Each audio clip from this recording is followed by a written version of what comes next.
Hello दोस्तों, अगर आप आज के इस वीडियो को एंड तक देखते हैं यानी कि आखिर तक देखते हैं ना, तो आप दुनिया के किसी भी हिंदी सेंटेंस का इंग्लिश चुटकियों में बना लेंगे। लेकिन उसके लिए आपको वीडियो को एंड तक देखना होगा और आपको मुझसे ये प्रॉमिस करना होगा कि आप वीडियो को एंड तक देखेंगे, वीडियो को लाइक करेंगे, चैनल को सब्सक्राइब करेंगे। मैं आपको इतना सिखा रहा हूं तो इतना तो आप कर ही सकते हैं। तो चलिए दोस्तों, इस वीडियो को शुरू करते हैं। यहाँ पे ये ट्रांसलेशंस हैं, हिंदी है, इसका हमको ट्रांसलेट करना है इंग्लिश में। इससे पहले आपको टेंसेस नहीं आता है तो टेंसेस तो आना ही चाहिए। उसके बाद आप बड़े से बड़े सेंटेंसेस का हिंदी से इंग्लिश कर पाएंगे। तो चलिए देखते हैं कैसे किया जाए। वीडियो को जल्दी से लाइक कर दीजिए। चलिए मैं बताता हूं, ठीक है। एक बार की बात है, सबसे पहले थोड़ा थोड़ा कर करके ट्रांसलेशन करेंगे। दैट मीन्स इतना कर लिया, उसके बाद इतना कर लिया, इतना देन इतना, ठीक है। उसके साथ साथ अगर आप एग्जामिनेशन में लिख रहे हैं तो आपको पंक्चुएशन का भी ध्यान देना होगा, यानी कि कहां पर कैसा मार्क लगाना है, यानी कि कहीं क्वेश्चन मार्क लगाना होगा, कहीं फुल स्टॉप लगाना होगा, तो उसको भी आपको ध्यान में रखना है और ट्रांसलेशन को ध्यान में रखना है।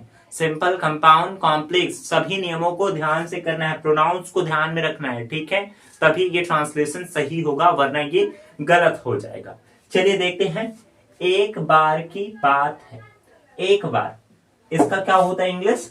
Once upon, once upon, once upon a time, once upon a time, यानी कि एक बार की बात है। यहां पे इसको इरेज कर देते हैं। फर्स्ट ऑफ ऑल एक बार की बात है, ठीक है, इसको स्पेस दे देते हैं तो अच्छा रहेगा।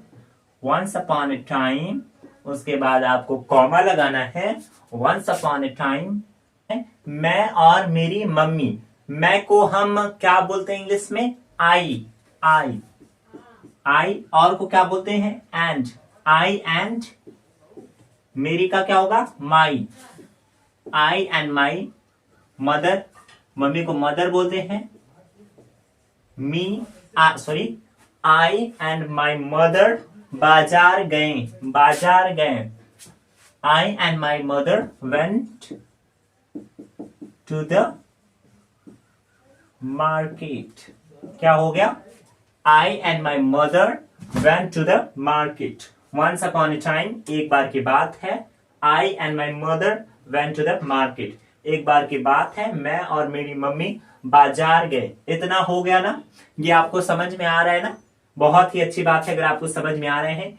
अगर आपको वोकेबलरी नहीं आता है, थोड़ा मोड़ा आपको टेंसेस आना चाहिए। अगर वोकेबलरी नहीं आता है तो पहले आप वोकेबलरी को स्ट्रांग करिए। बिना वोकेबलरी के आप कुछ नहीं कर सकते, ठीक है। उसके बाद क्या है? ट्रांसलेशन। फिर को अंग्रेजी में कहा जाता है देन। क्या कहा जाता है? देन, देन वी बॉट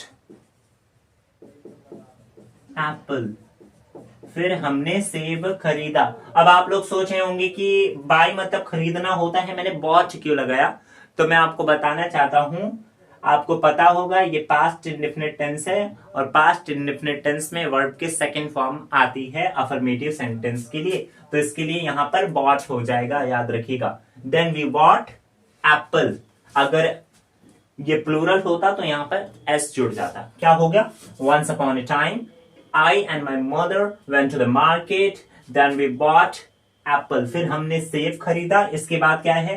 सेब बहुत मीठा था, सेब बहुत मीठा था। क्या करेंगे?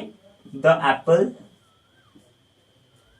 the apple, द लगाना जरूरी नहीं है, सेंटेंसेस को सुंदर बनाने के लिए आप कर सकते हैं, ठीक है। The apple was so sweet. The apple was so sweet. The apple was so sweet. सेब बहुत मीठा था। The apple was so sweet. अब आप लोग सोच रहे होंगे कि मैंने यहाँ पे so क्यों लगाया? तो वेरी और टू को रिप्लेस करके यहाँ पर so लगाया जाता है। उसके लिए एक चैप्टर आएगा, मैं आपको पढ़ाऊंगा, तब आपको समझ में आएगा, ठीक है। वेरी भी कर सकते हैं अगर आप एग्जामिनेशन में नहीं लिख रहे हैं। अगर लिख भी रहे हैं, जरूरी नहीं कि अगर आपको नहीं आ रहा है, थोड़ा मिस्टेक हो रहा है, तब भी लिखिए। क्योंकि अगर आप एग्जामिनेशन में लिखेंगे थोड़ा गलत रहेगा तो इतना ध्यान से चेक नहीं होता है, वो आपको नंबर दे देंगे, ठीक है। क्या करेंगे? The Apple was so sweet. इसलिए को हम इंग्लिश में क्या बोलते हैं? सो, या फिर आप बिकॉज भी बोल सकते हैं। तो आप यहाँ पे या तो सो लगाइए या फिर बिकॉज लगाइए। तो मैं यहाँ पे सो लगा देता हूं। सो हमने की इंग्लिश कहते हैं we. After that we bought 2 kilo खरीदा। बॉट 2 kg, क्या होगा 2 kg, इसलिए हमने 2 किलो खरीदा। So we bought 2 kg। फिर हम घर गए। फिर को इंग्लिश में क्या बोलते हैं, then we went to the home. Then we went to the home. ऐसे ही करके दोस्तों आप बड़े बड़े सेंटेंसेस का हिंदी से इंग्लिश कर सकते हैं। बस आपकी वोकेबलरी स्ट्रांग होनी चाहिए और आपको टेंसेस आना चाहिए। थोड़ा तो टेंस आना चाहिए, तभी आप कर सकते हैं। और हाँ, ऐसे करके आप धीरे धीरे इंग्लिश बोलना सीख जाएंगे। तो आप जरूर से ट्राई करिएगा, ठीक है।